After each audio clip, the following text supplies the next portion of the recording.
Good morning. Good morning.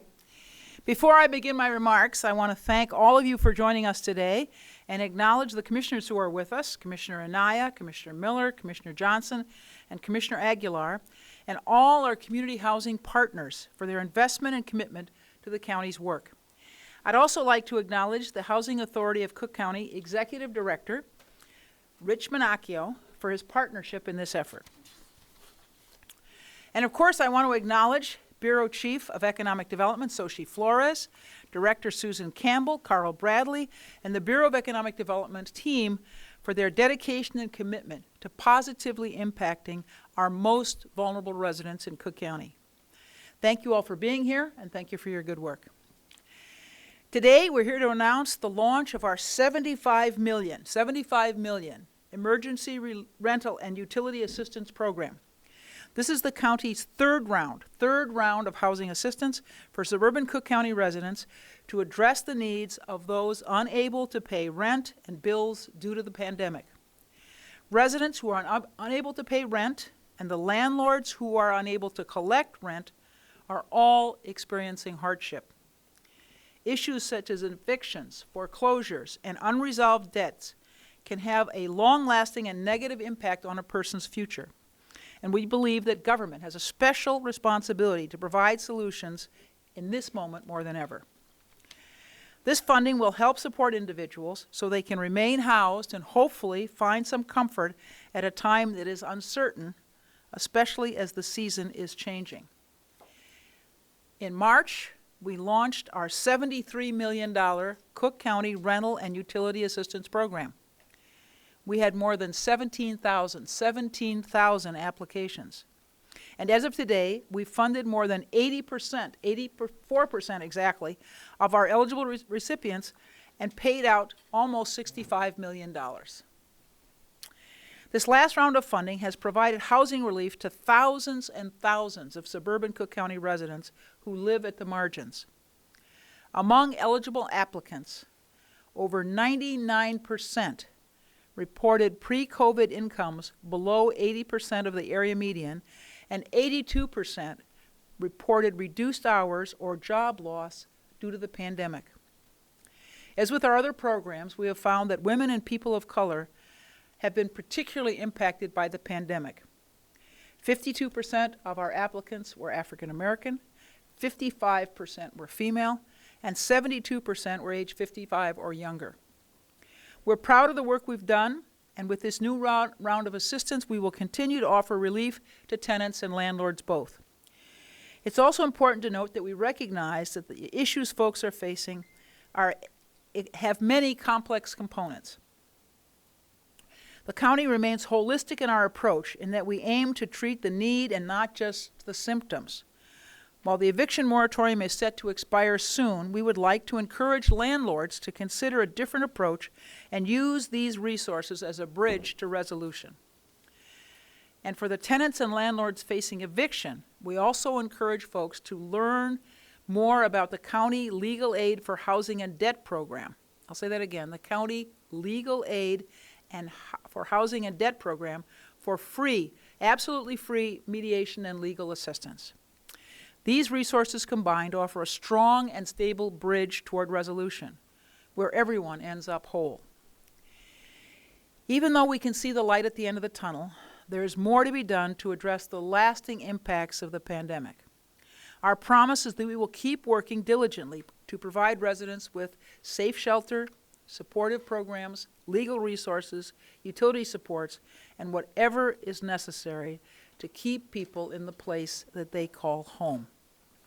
Now, as I said, I'm very grateful to have a number of good people with us this morning, and I'm going to ask Commissioner Donna Miller, Commissioner Alma Anaya, Commissioner Brandon Johnson, and Commissioner Frank Aguilar, in that order, to come to the podium. Thank you, Madam President. Good morning. I'm Donna Miller, Cook County Commissioner of the 6th District, and I'd like to thank President Preckwinkle for inviting us here today and for her leadership during the pandemic to talk about the important program for qualifying renters and landlords.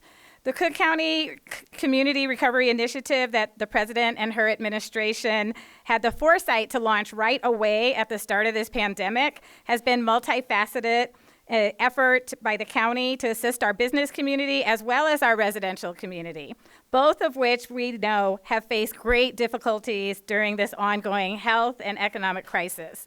And as we also know, the south suburbs, the region that I represent, has been hit hard by this virus and the resulting economic challenges. The Cook County Emergency Rental Assistance Program was able to help renters and landlords who needed it most. And I'm happy to see us relaunching this much needed program, which was able to assist many families in my district. The Rental and Utility Assistance Program is an important part of the overall recovery initiative, and this $75 million investment provides meaningful support to those who have trouble making their payments and keeping them in their homes, especially during the winter months. And the Illinois eviction moratorium is set to end on October 3rd. So thank you again, Madam President, and Xochitl Flores, and Susan Campbell, and the rest of your administration for their partnership, and the Housing Authority of Cook County for relaunching this important initiative. As mentioned, the applications are opening October 4th with an October 29th deadline, and I encourage all eligible renters and landlords to apply right away. Thank you. Good morning, everyone. Buenos dias. My name is Alma Anaya. I'm the Cook County Commissioner of the 7th District, and it is with great honor that I am here today in the press conference with Madam President Toni Preckwinkle, my fellow commissioners and colleagues, the Bureau of Economic Development, to announce this new round. As the president mentioned, it is $75 million this round, $75 million that are available to constituents and residents, not only obviously the renters, but also the landlords that are able to take advantage of this great opportunity to stay in their home. We know that millions of people are facing housing insecurity due to rent debt and also fears of evictions. COVID-19 has really highlighted the fact that there is great inequities and puts communities of color in jeopardy of losing their home. I've shared many times that, you know, when back in the 2008 housing bubble, we ended up losing our home and caused great issues, obviously, growing up as a child with my siblings, and I was a teenager at the time. It really created a lot of gaps of and insecurity overall. So these programs are changing lives, and we continue to be extremely committed to ensuring that residents in Cook County receive the assistance, not only for their rent, but also for their utilities and any other payments. That's something that we need to continue to highlight, because this is a very holistic approach on how we're handling helping individuals during these difficult times. I'll reiterate that the application begins on Monday, October 4th, and it goes on to the 29th of October. So I know that there's, some criteria I would like to go over is obviously both renters and the landlords can apply. Individuals can qualify regardless of their immigration status. That's extremely important. We need to make sure that people call the hotline, go to our website, cookcountyil.gov/rent-help, or the hotline would be 833-221-9821. If you do need any housing services support, you can call the Catholic Charities call center at 877-426-6515. Again, we all encourage all residents who need the assistance to apply. Hola, buenos días. Me llamo Alma Anaya. Yo soy la comisionada del 7º Distrito del Condado de Cook. Me siento muy honrada hoy día de estar aquí porque es un anuncio que es una oportunidad para nuestras comunidades. Son $75 millones, $75 millones que van a ser disponibles para las personas, inquilinos y también propietarios de casa que quizás están rentándole a alguien que no han podido pagar la renta, para aplicar para ese dinero. Es un recurso que va a ayudar a muchas familias durante este tiempo tan difícil. Esta es la tercera ronda que hemos hecho de ayuda para personas que necesitan ayuda pagando su renta o su hipoteca. Pero hemos visto que la primera ronda para pagar renta, nomás el 15% fueron latinos, que significa que nuestra comunidad no se ha animado a aplicar. Entonces, igual estoy recalcando que las personas que han visto un impacto en sus vidas por la pandemia deben aplicar, deben de hablar a los números de teléfono para poder tener un poco de asistencia para hacer esas aplicaciones que van a cambiar vidas, que van a prevenir que las personas no vayan a ser desalojadas y que van a crear una seguridad financiera durante este tiempo. Quiero recalcar unas cuantas cosas que viene siendo que este programa puede pagar y traer asistencia hasta 18 meses. 18 meses pueden recibir asistencia y pueden aplicar para eso. Y sabemos igual, recalco que es sumamente importante para la seguridad financiera de nuestras familias en los suburbios del condado de Cook. Entonces, pueden aplicar yendo a la página www.cookcountyil.gov y pueden también llamar al número de teléfono para asistencia al 833-221-9821. O para ayuda de servicios de vivienda, también puede hablar al centro de llamadas de las Caridades Católicas, que es el 877-426-6515. Quiero recordarles que las aplicaciones empiezan el lunes 4 de octubre y el último fecha para aplicar es el 29 de octubre. No esperen, si necesitan esta ayuda, está disponible. $75 millones disponibles aquí en los suburbios del condado de Cook. Gracias.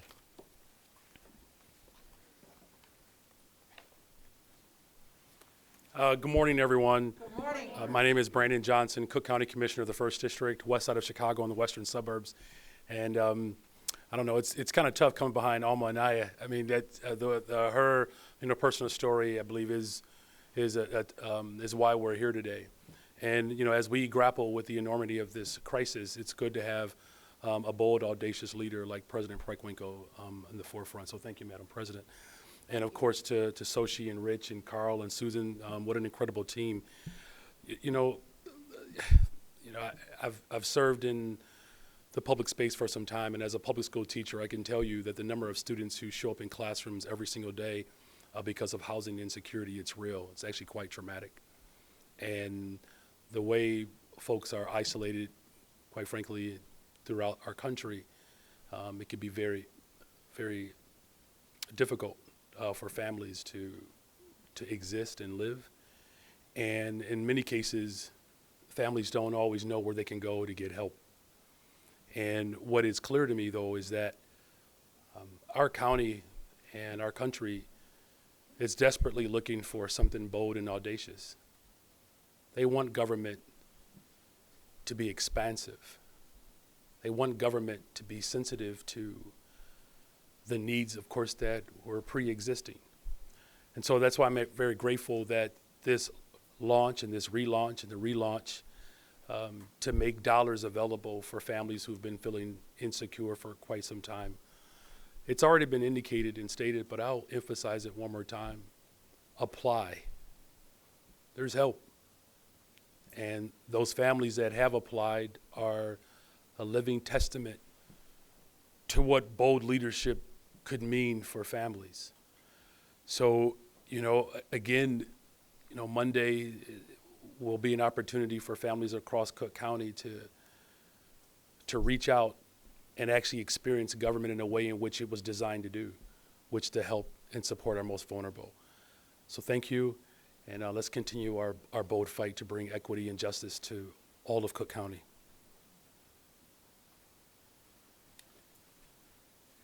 Thank you and good morning. Frank Aguilar, 16th District. This is an example of good government good governance that comes to the help of people who most need, especially folks that have families and small children. Thank you, Madam President, and my colleague. You're certainly a champion in protecting the most vulnerable. And I'm very proud to serve on this board that took the initiative to make sure that no one gets left out. In my district, I met a owner of a multi-unit complex that says a few of his tenants were behind rent, and this is a great program. It's going to help them assist to make sure that they don't lose the apartment. No one's putting anybody out, especially when they have children. So thank you again, Madam President. Por favor, si necesitan ayuda en renta y utilidades, su estatus migratorio no importa. Este programa es para toda la gente que vive en el condado de Cook. Por favor, apliquen. Si necesitan ayuda, vayan a la página del condado de Cook y ahí está el programa. Gracias. Thank you. Thank you again. I'd like to thank Commissioner Miller, Commissioner Anaya, Commissioner Johnson, and Commissioner Aguilar for joining us. Now I'd like to hear from Executive Director Rich Minacchio at the Housing Authority of Cook County, which is our partner in this effort.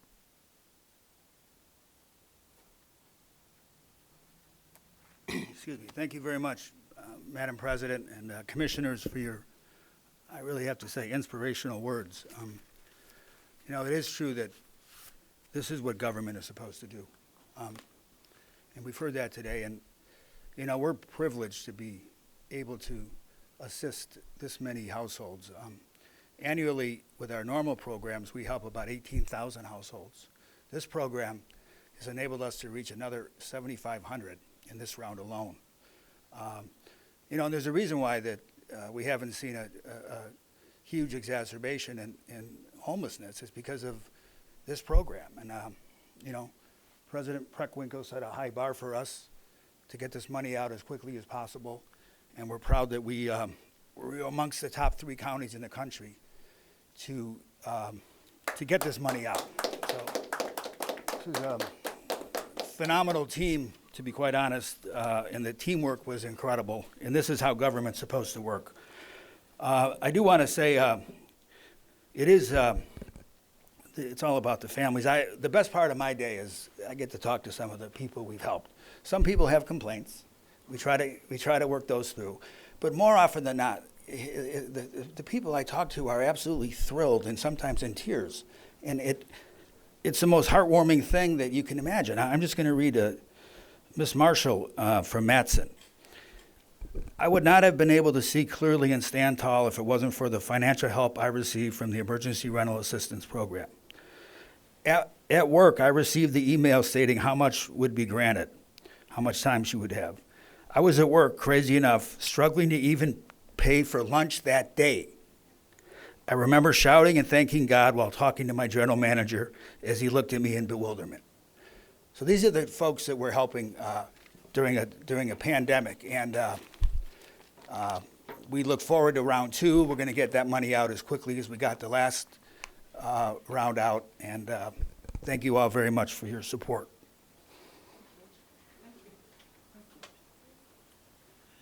All right, last but not least, our Bureau Chief, Xochitl Flores. Good morning, everyone. Good morning. Thank you for joining us today, and thank you for helping us get the information out about this critical program. And thank you, President Preckwinkle, for your leadership, for your bold leadership in helping us and supporting us in getting these resources out. As President Preckwinkle mentioned, the Emergency Rental Assistance Program that we are announcing today builds upon our long-standing efforts to tenants facing potential eviction and landlords facing loss of income due to the pandemic. Recent data shows that nearly 135,000 households are behind on rent with the average debt of $2,500. The total rent debt is estimated at $330 million according to the National Equity Atlas. While actions like eviction moratoria were critical in keeping renters in their homes and off the streets, they didn't keep renters from accumulating unsustainable levels of debt, and they didn't help the mom and pop landlords who could no longer count on the critical source of income from those rents. As many as 30% of mom and pop landlords have annual household incomes below $90,000. For landlords earning less than $50,000, rent payments can make up to 20% of their total household income, more than half of which often goes to maintenance of those buildings. Recognizing the critical need to provide struggling tenants and landlords with a financial buffer, we will continue providing support for residents to help stabilize them in their places of shelter. Residents, I encourage everyone that is eligible to apply, review eligibility requirements at www.cookcountyil.gov/recovery. As everyone has mentioned, the application opens up on Monday and will go through October 29th. We recognize that these times are very difficult, and the effects of the pandemic are not going away as fast as we had hoped. So we are continuing to deploy resources. I encourage everyone to please continue looking at our website because we are constantly evaluating, we're talking to residents, we're talking to businesses, and assessing what additional resources might be needed as we continue to ensure that our economy equitably recovers from this pandemic. So thank you very much. All right, thank you very much. Go ahead. Take questions. We'll start with reporters in the room. AD, you want to start? Hi, how are you? Before you start, I want to thank Mark Mutika, who is our sign language interpreter. I neglected to do that at the beginning. Okay. Do you have any sense of the mix of landlords and renters that have participated in prior rounds and how easy it was for landlords to get access to them? You want to see, Rich, are you the best person to answer that question? Or Susan? Susan? Well, the two of you come up and answer. How's that? It's okay? Yes, hi, Susan Campbell, Planning and Development. It was about 2/3 to 1/3, 2/3 with the landlords initiating the application and 1/3 with the tenants initiating the application, or, right? Yeah, that's what I remember. But good collaborative work between the two.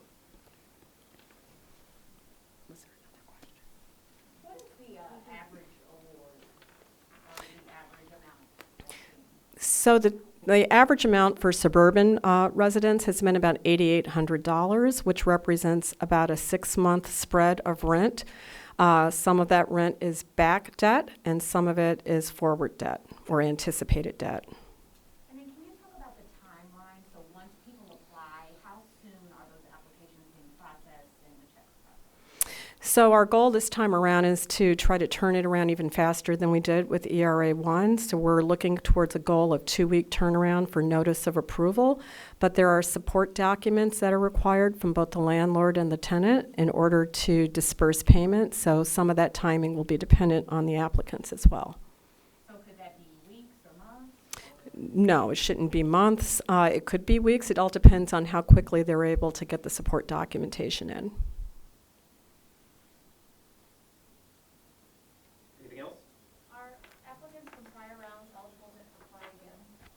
Yes, you can apply again if you applied in a prior round, and even if you received funding in a prior round. This funding is eligible for any period of time beginning from March of last year when the pandemic was officially declared to current date and even three months out. So if there was some point in time during that spread when the funding that you received did not cover that period, you can apply for the period of time when you were not funded.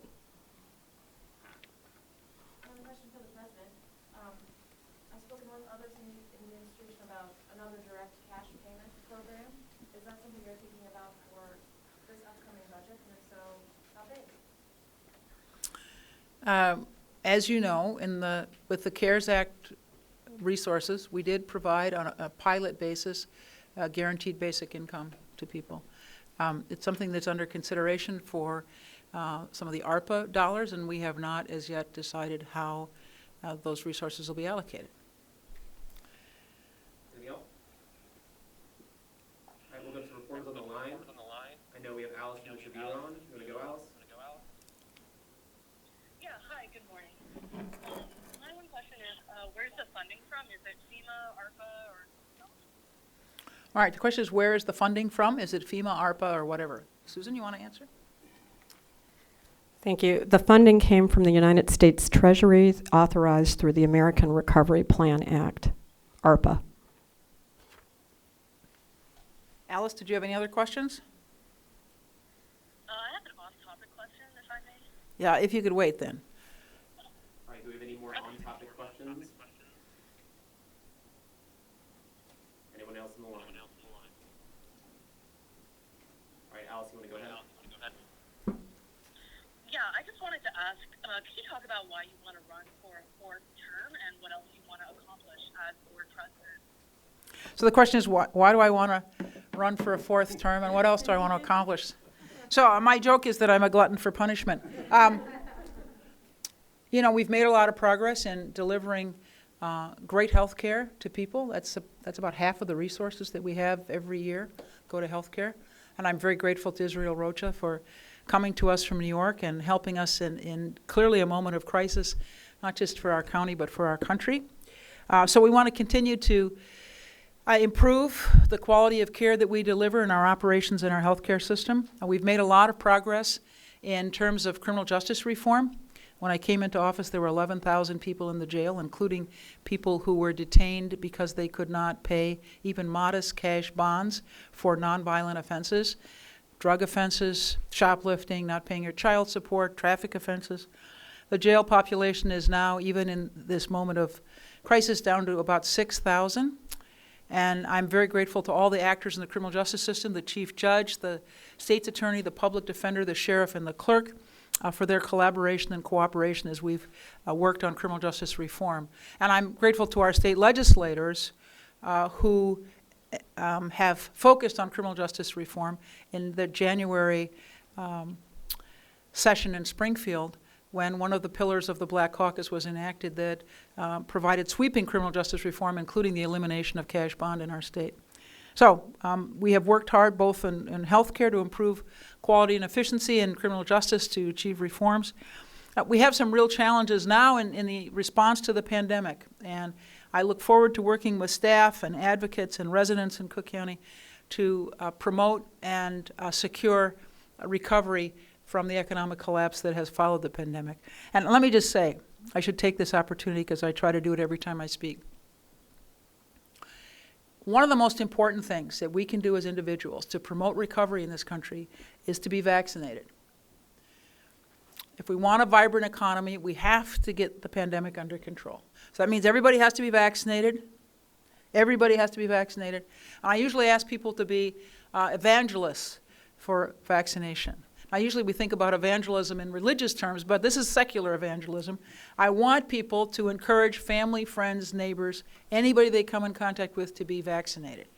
Even if you don't care about yourself and you think you're invincible, and we got lots of young people who think they're invincible, you could give the disease to your grandma or to a niece or nephew or a younger sibling because you are eligible for the vaccine and you didn't get it. And 99% of the people who are dying from the disease now are unvaccinated individuals.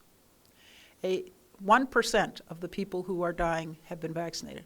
99% have not. So it's really critical that everyone who is eligible get vaccinated for yourself and for the people that you love and for our communities. So, Alice, is that it? If I could follow up with one question. I know it was reported at one time that you said your third term as county president would be your last. Do you mind saying what changed your mind from then and now? Sure. So the question is, what changed my mind? Because I talked last time that this might be my last term. Well, when I decided to run for mayor, I realized that I had a lot of things that I wanted to do, both for the city and the county. And with the resources that are now available from the federal government, we have a tremendous opportunity to, as the president says, build back better, and I want to be part of that work. Any other question? Awesome. Yeah, that's it. Thank you. Okay. All right. One more. The status of the vaccine mandate for offices under the president. Do you have a sense of how many employees have been vaccinated so far? I don't know, but the date is October 15th. So I'll ask Nick to get back to you on where we are. Okay?